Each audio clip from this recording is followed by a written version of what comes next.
Sure, it's all b'shert. So Rabbi Grumlat speaking to the ladies. So the topic is, I think it's like taking responsibility. I think that's the topic.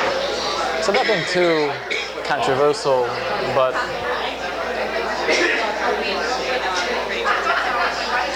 right. I think so. I mean, listen, the one thing about Grumlat, he's very articulate, very well spoken. So even if he's not following every word, I'm sure he will use some Hebrew words here and there. But I mean, he had in mind to be a lawyer until he ended up staying in yeshiva. But he has a personality and the delivery that he could have been, you know.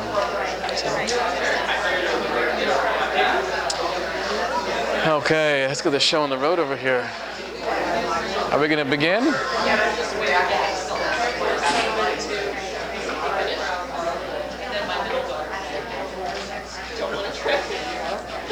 Well, he's in your way, you mean?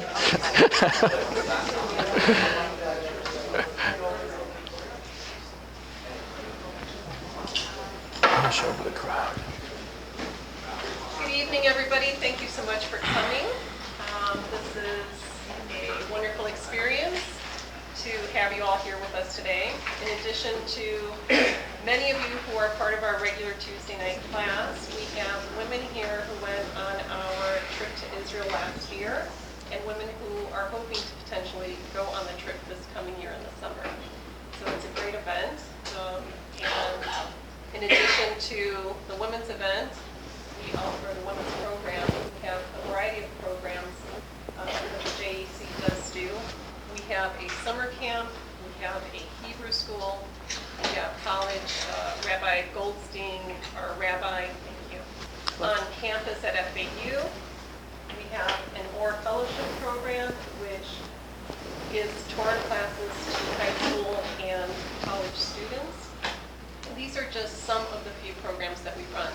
In addition to high holiday programs, Shabbatones, Shabbos explanatory programs, Torah and psychology. We have weekly classes and special programs. So thank you all for joining us.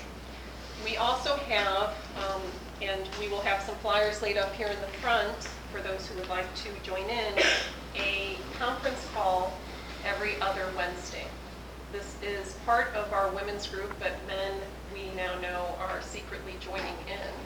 So feel free to be part of the club and call in. It is a half-hour course or a half-hour class on a particular topic. If you email me that you are joining in, I can forward to you by email the source material for the class.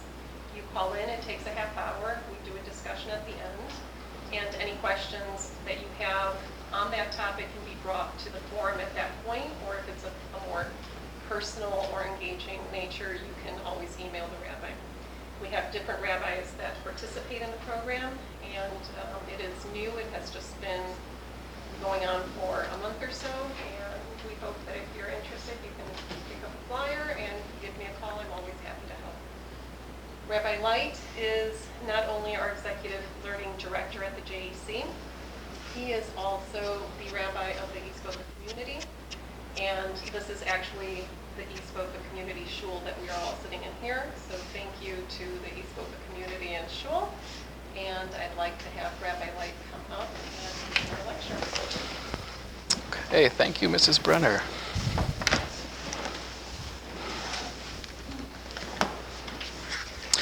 Good evening, everybody. I want to share with you an interesting article I saw recently. This dates back to February 14th, 2014. An Ohio man is claiming that he traveled to heaven and came back during a recent near-death experience. Brian Miller, 41 years old, was hospitalized after suffering a major heart attack. Miller nearly died as hospital workers worked feverishly to get his heart working again. This is a quote from Emily Bishop. She was one of the nurses there in the ER. He had no heart rate, he had no blood pressure, he had no pulse. I mean, think about that. That's crazy. Miller said that he saw a light at the end of some kind of heavenly tunnel and was told by his recently deceased mother-in-law that he needed to return to his body. His mother-in-law passed away about 1 week before this took place. In the words of Brian, "She was the most beautiful thing when I saw her. It was like the first day I met her, and she looked so happy. She grabbed a hold of my arm and she told me, 'It's not your time. You need to be there, not here. You have many things to accomplish.'" The nurse again writes, or she said to the interviewer, "His brain had no oxygen for 45 minutes, so the fact that he's now up and walking, talking, everything, I mean, it's amazing." So in his account, he claims that he saw his mother-in-law and she was speaking to him, telling him that it's not your time, you have to go back, and you have more to accomplish. And he also saw his father-in-law, who was passed on many years. He was standing in the distance and he was waving with a smile. So when I saw this, I was blown away. It's a scary realization that you might be with your mother-in-law forever.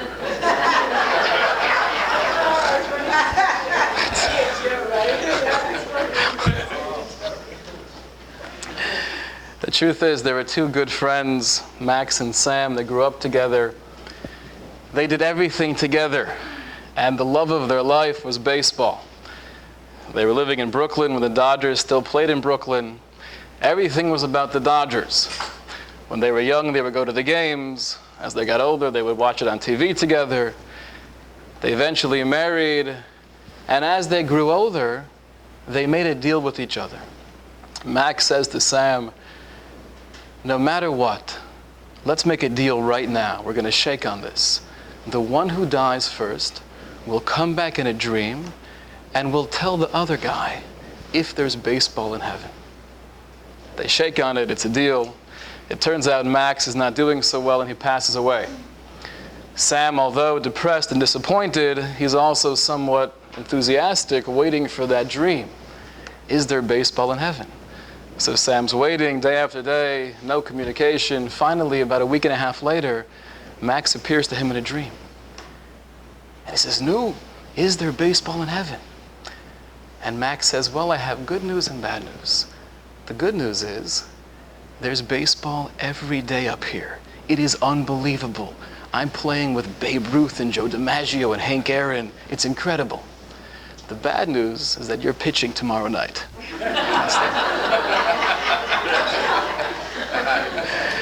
Not to make a joke out of death and dying, it's not something to laugh about. Grandpa was on the deathbed.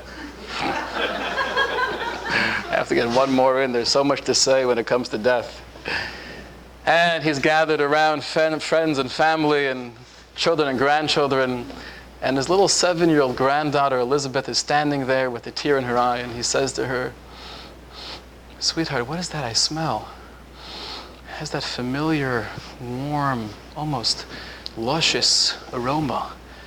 And she said, "Well, Grandpa, Grandma's making her homemade apple pie." "Oh," he says, "do me a favor." With his last couple breaths, "Go in the kitchen and please ask Grandma for one last slice of that apple pie." She runs off. She comes back 5 minutes later, empty-handed. Grandpa says, "Where's the apple pie?" And Elizabeth says to Grandpa, "Grandma said it's for after the funeral."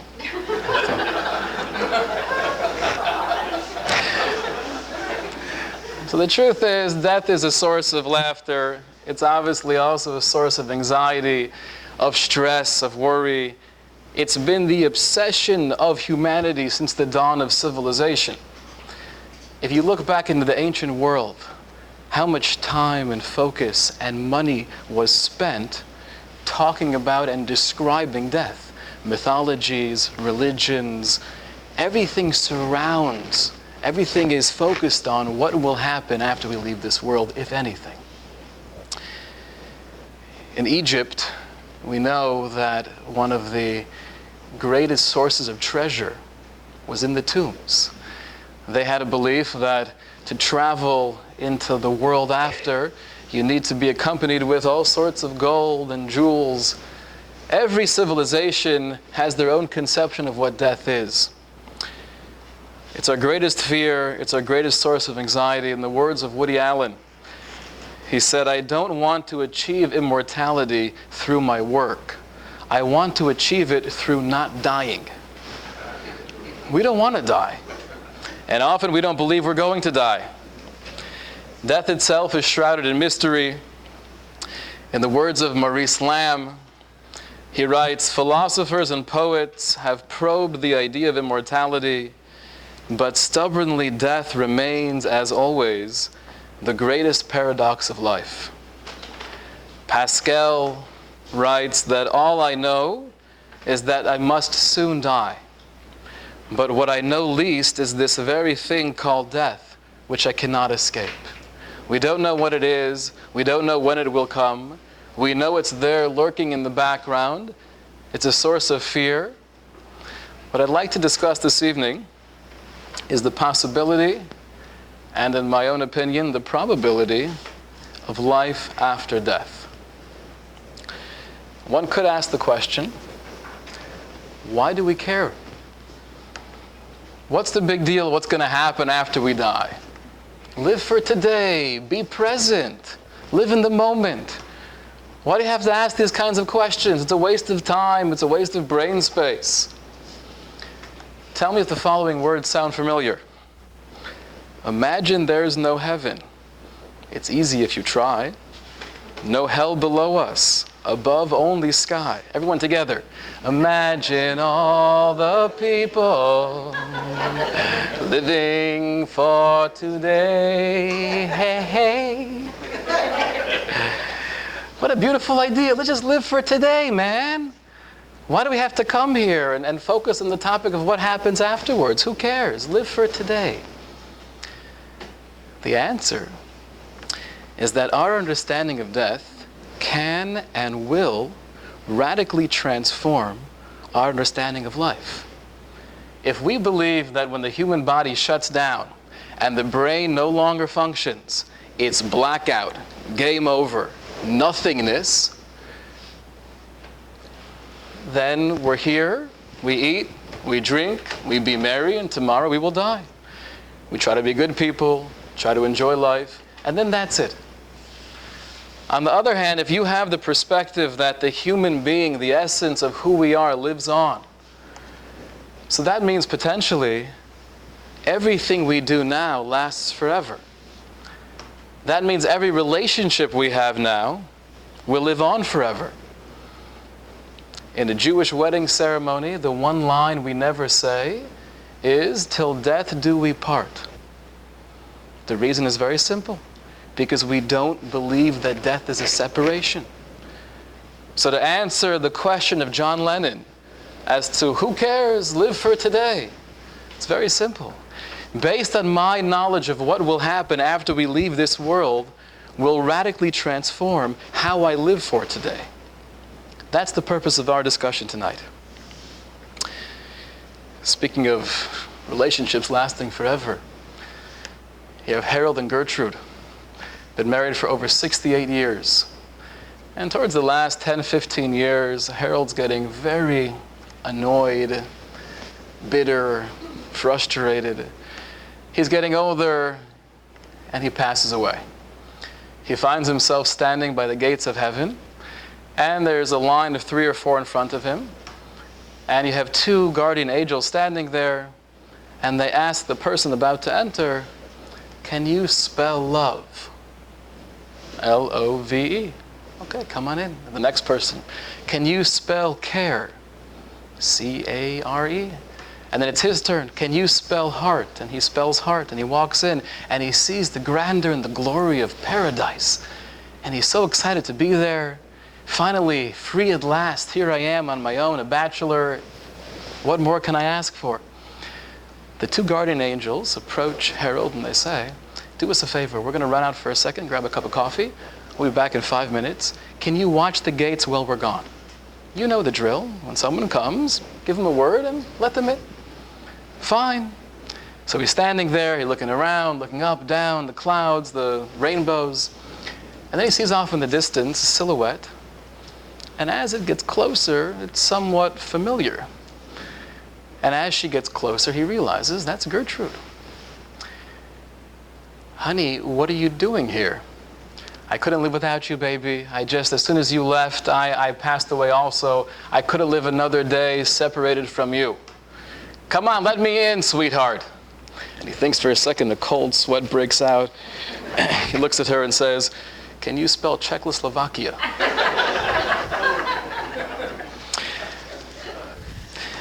What is the question of, do we live on after we die? How in the world can we somehow find an answer? What is that based on philosophically and logically? I think the most fundamental, the first step that we can take is to ask the question, are we more than the body? There's something called materialism. Nowadays that's used for someone who indulges in physicality, but the truth is materialism was a philosophy. It's the philosophy that there is nothing beyond that which is physical. If it's material, if I could feel it, if I could touch it, then it exists. If you can't prove to me that it's there, then it doesn't exist. That's materialism. If all we are is what we see, touch, and feel, so then the notion of living on after the body dies is ridiculous. You're just the brain. You're the chemical combustions and the neurons somehow communicating with each other. That's all you are. Once that stops, then you stop. If, on the other hand, we believe that there's more to you than your body, so then the notion of living on after the body is very logical. So by a show of hands, what would you say? In Jewish philosophy, do we believe we have a soul? Right, the answer is you're all wrong. You're all 100% wrong. And Murray knows this one. The answer is we don't have a soul. We have a body. To say I have something means, by definition, I am I, and I possess a watch. It's something external. It's something outside of myself. To say I have a soul means the soul's not really you. And therefore, that's not a Jewish philosophy. Jewish philosophy would say, I have a body. I am a soul. I have a body. Where do we find this idea in the Torah? Torah, in the very beginning, when it speaks about the creation of the human being, it says, God created man in his image. In the image of God, he created him, male and female. What does that mean to be created in the image of God? So clearly there's something more than just the flesh and bones. In that same passage, the Torah tells us, and Hashem, God, formed the man of dust from the ground, and he blew into his nostrils the soul of life, and man became a living being. Blowing into the nostrils of man the soul of life, being created in the image of God, is a clear source that there's more to us than the physical body. The essence of the human being is what we call in Hebrew the neshama, the soul.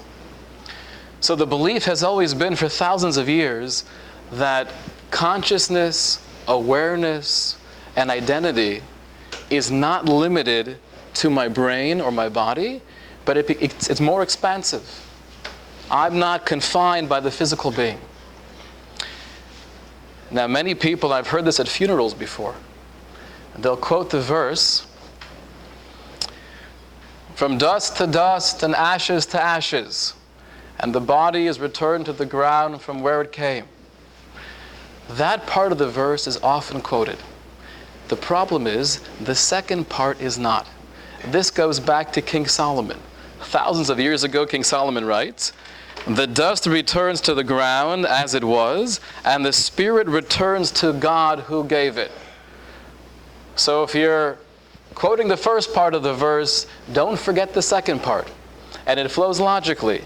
Because we believe that we are a soul and we have a body, we're not limited to the body. When the physicality ceases to function, that has no bearing on me.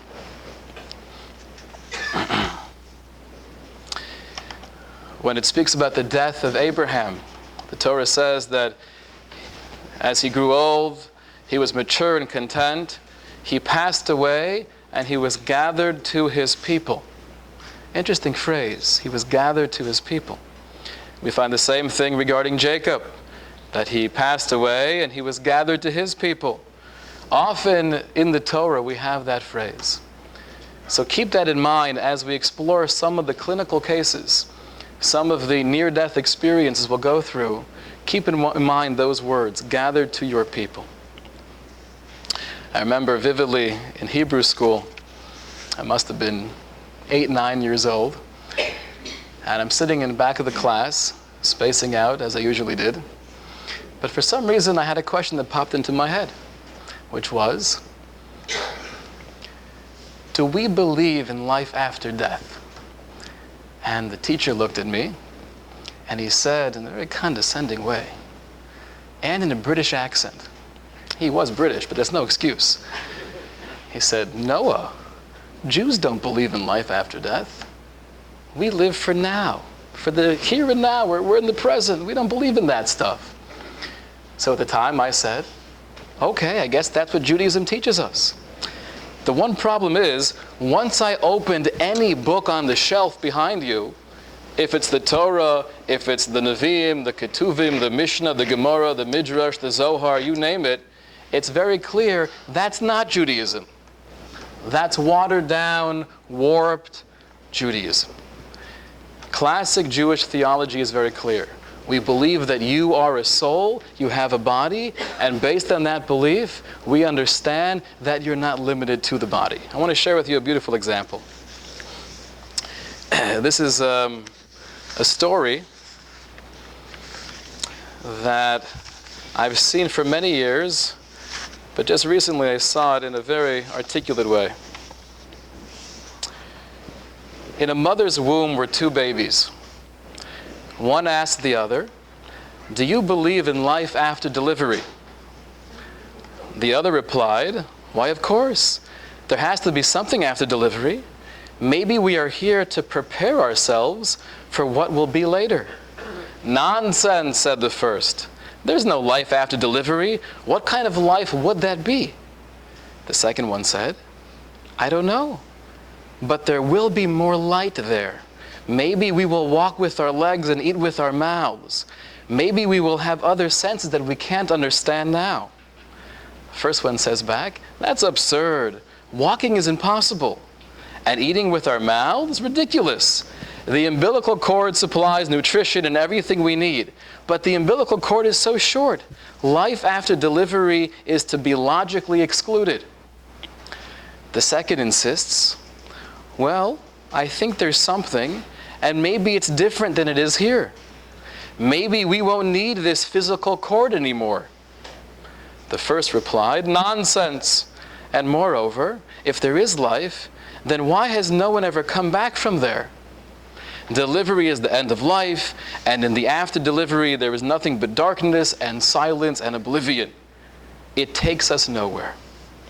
Well, I don't know, said the second, but certainly we'll meet Mother, and she will take care of us. First one says back, Mother? You actually believe in Mother? That's laughable. If Mother exists, then where is she now? Second one says, she's all around us. We're surrounded by her. We are of her. It is in her that we live. Without her, this world would not and could not exist. Said the first, well, I don't see her, so it's only logical that she doesn't exist. Second one replied, sometimes when you're in silence and you focus and really listen, you can perceive her presence. You can hear her loving voice calling down from above. Beautiful analogy. You think of a similar analogy of the caterpillar creating a cocoon.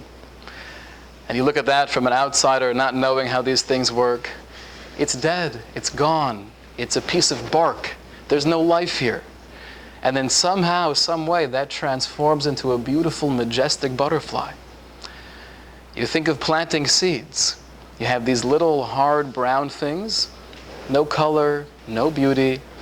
You put them in the soil and they decompose and they rot.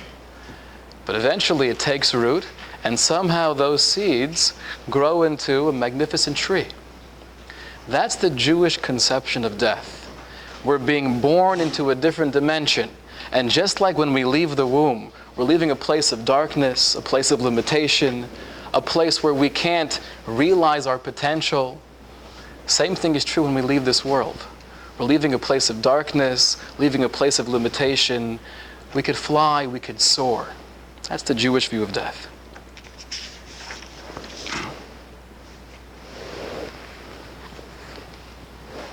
Is there scientific proof that we exist after we die? That's the $64,000 question. Or with inflation, that's the 2.5 million. Is there scientific proof? So how do you prove something scientifically? You have to use the scientific method. Now, it's very difficult to use the scientific method when you can't show, experiment, or test something because it's not here.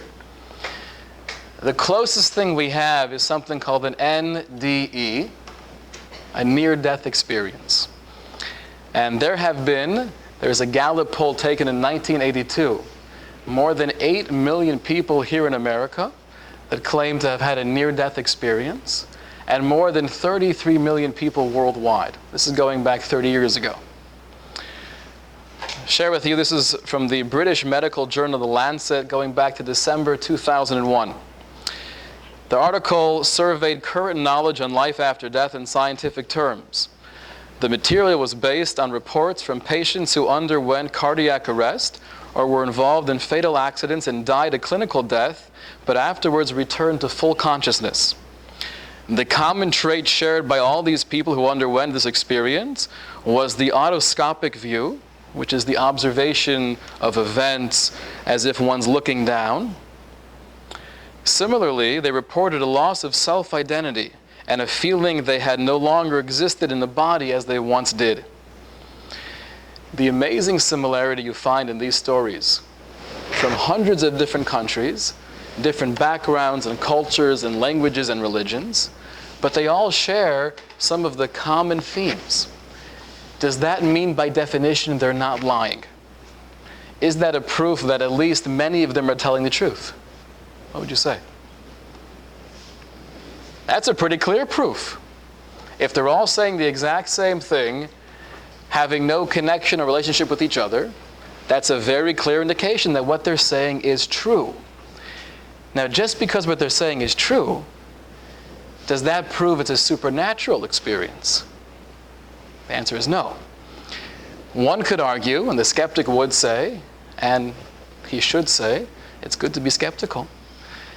Listen, that's the way the brain shuts down as the body is going into dying mode. So maybe you experience a light and a sense of warmth and a tunnel, but that could all be explained biologically. That's the way the human being dies. But guess what? In a couple of minutes or in a half an hour, everything will shut down, all black, game over. So the fact that you have millions and millions of people saying the same thing proves that many of them are not lying, but it does not prove that it's a supernatural experience. How can you prove that it's a supernatural experience? How can you prove that what they're sensing is some real outer body image? I'm looking down. I'm actually outside the body. How can you prove that? There's only one way. If when they come back from there, they come back with information or knowledge that there's no other way of attaining, that's a pretty solid proof that they were exposed to something else, that they really were in a different realm. Dr. Raymond Moody, probably many of you heard the name, psychiatrist at the University of Virginia, one of the pioneers of research in this subject. His famous book, Life After Life, he documents many conversations that he himself had with people who claim to have these experiences. I'll share with you a couple of these experiences from Dr. Moody. Dr. Elizabeth Kubler-Ross is also a big name in this field. She's a psychiatrist in Detroit, internationally renowned for her work in near-death experiences. She has a book called On Death and Dying, And her conclusion, based on the testimony she collected over 1,040 patients, is that the true inner personality, which she calls the butterfly in man, is undying and freed at the moment we call death. She concludes that she feels beyond the shadow of a doubt, based on her research, there is life after death. I'll share with you a couple of these cases. Dr. Moody has a young woman who claims that she left her body when she was dying and went into another room of the hospital. There she found her sister crying. She had her head on the table like this, and she was saying, "Kathy, please don't die. Kathy, please don't die." When the sister comes out of the coma, she tells her sister, "I saw you. This is where you were." She pointed to the room, showed her the place in the room where she was sitting with her head on the table, and she quoted her verbatim. "You were saying these words, Kathy, please don't die." She never said those in the hospital room. That's one case. There's a case of a 72-year-old woman from Long Island who had been blind since age 18.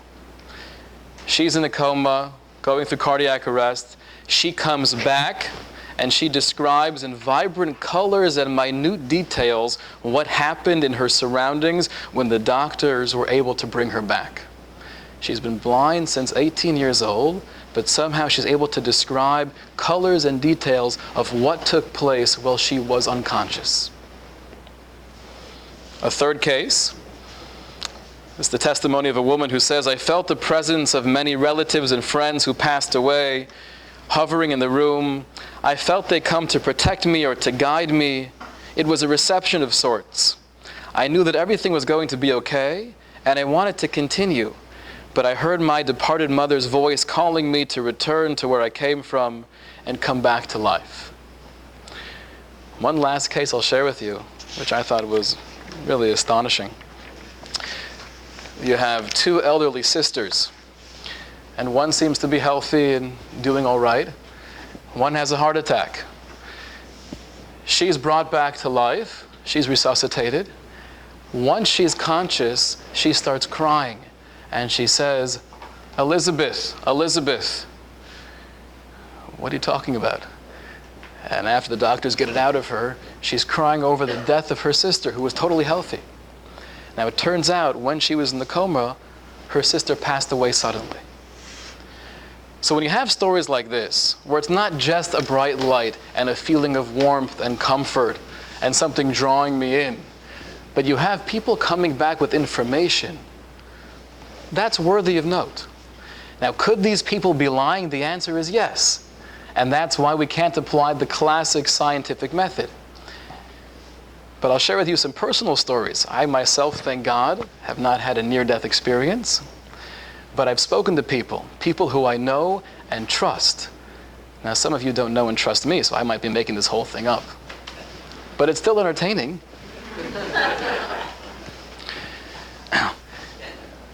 2.5 weeks ago, I was sitting with an older couple, and she's now married for the second time. Her first husband passed away 15 years ago. He went through a couple of traumatic experiences. There was one time in the hospital room where he was in a coma of sorts.